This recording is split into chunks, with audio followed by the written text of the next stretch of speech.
Hello guys, আপনারা তো দেখতে পেলেন ভারতে একটি বিমান দুর্ঘটনায় বিমানের যাত্রী মারা গিয়েছে।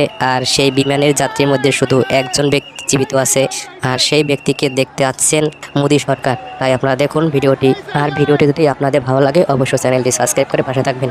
নিত্য নতুন ভিডিও পেতে অবশ্যই সাবস্ক্রাইব করে পাশে থাকুন। ধন্যবাদ।